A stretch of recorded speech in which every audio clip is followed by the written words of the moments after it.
Hey, what is up guys, this is Parther back with another smartphone by Asus.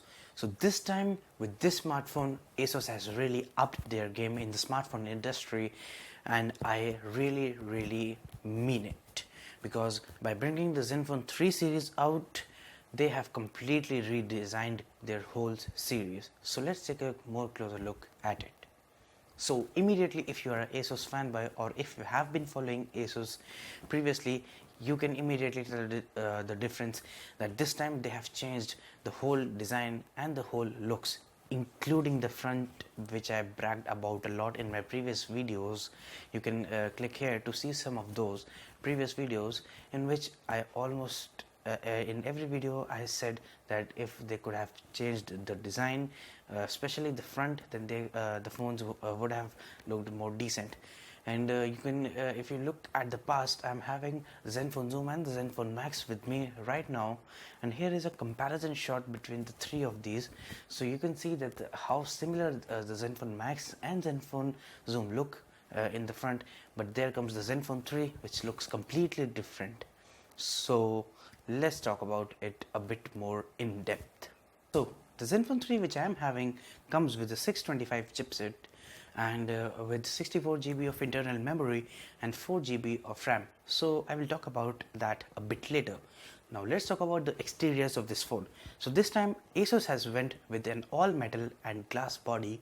So the frame is metal and the back is glass, which, by the way, let me tell you, is very slippery. I mean, it has fallen out of my pocket and it has fallen out of my lap while sitting, and even when I put it on my laptop like this, it falls out. Like, it's really slippery. So you can get what I'm trying to say, and which also make this phone more prone to being damaged by dropping it.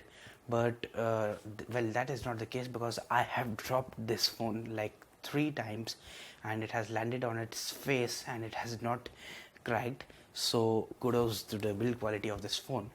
So keeping all that things aside, this phone feels very premium, because it should be, because you are paying a premium to get the screen. Is 5.5 inch, which is becoming a standard these days, and Asus have used an IPS panel, so the viewing angles are really great. The images you will be seeing on this phone are really crisp and sharp. And yes, this phone is full HD. The screen is full HD, which is 1920 by 1080p pixels. So you know, no doubt that Asus is using top class here. So the fingerprint sensor is placed at the back, which is really fast. You can see by just applying my finger, it unlocks with the tone, but not as fast as the OnePlus 3. But it gains a little advantage, because the OnePlus 3 is having the fingerprint sensor on the front, but it is having on the back, which is really appreciated, and it comes very handy, because you are holding the phone like this and you just have to tap your finger to unlock the device. But one major thing that most of the companies avoid is placing the power button and the volume rocker on a big phone like this, easily accessible. But Asus has done it. As you can see that I'm holding the phone as I hold it. Usually I'm able to access the power button and also the volume rockers pretty easily, which is really appreciated, as most of the brands do not focus on this thing. So now coming to the camera performance, the rear camera is a 16 megapixel sensor with f2.0 aperture. So you are going to get some pretty crisp and clear images. Here are some sample images. Go take a look and judge by yourself. Now talking about the video performance, paired with an laser autofocus, dual tone LED flash with a color corrector, the video performance is simply great. You can click here to see my coverage of HyperX booth at Comic Con Delhi, which was this month on 9th, 10th and 11th of December. So the coverage was shot entirely on this phone. So this phone can replace your DSLR, because you just have to carry this phone and it will do all the work for you. Talking about the front camera, it's 8 megapixel, which also takes very decent photos. Here are some pictures of the same, but a front facing flash would have been appreciated in the future. So now let's talk about the camera app. The camera app is really intuitive, giving you full control, either manual or automatic. In auto mode, you're getting some preloaded defaults like HDR mode or low light mode, portrait mode or panoramic mode or artificial light mode.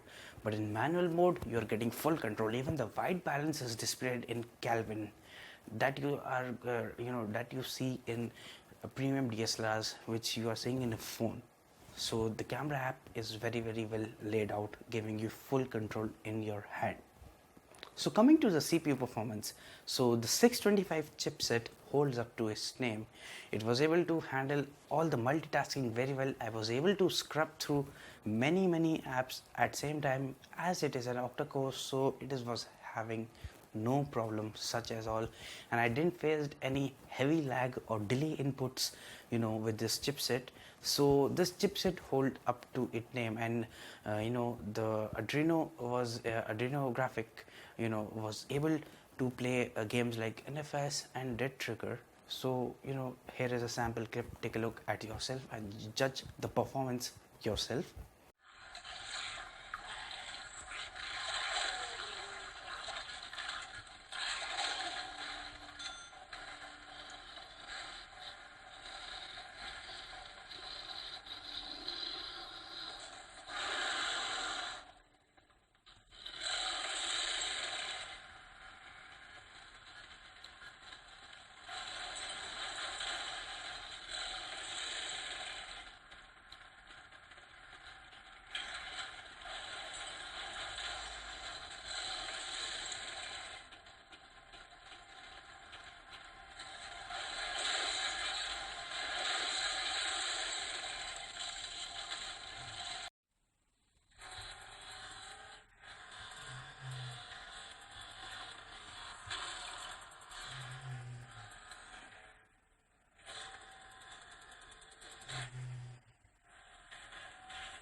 So it comes with a 3000 milliamp hour battery, which lasted to me on an average 1 to 1.5 days, which is pretty good considering these days smartphones are coming very big. Like even 6-inch smartphones, phones are called smartphones, and I don't know really why, but the battery is getting smaller and smaller.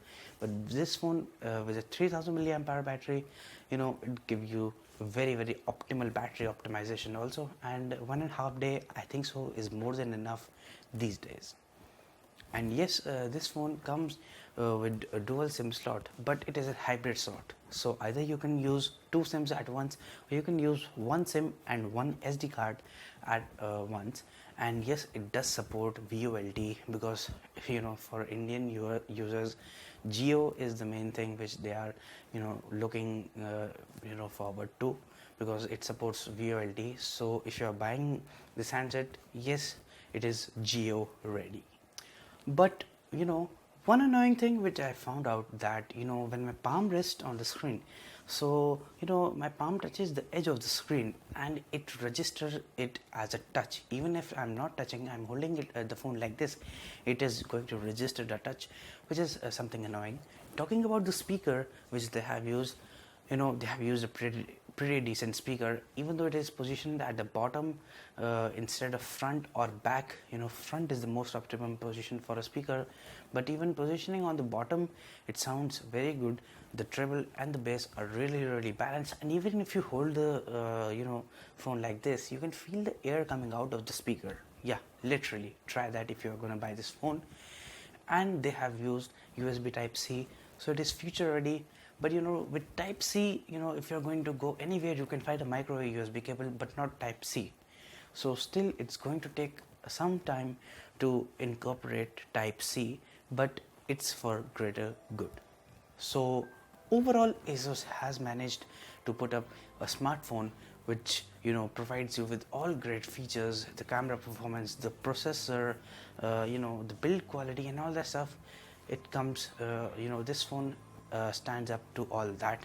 But if Asus could have worked a little bit more on the price, then this phone would have been bang for buck. Because look at this phone. Don't you want to buy this phone by the looks of it only?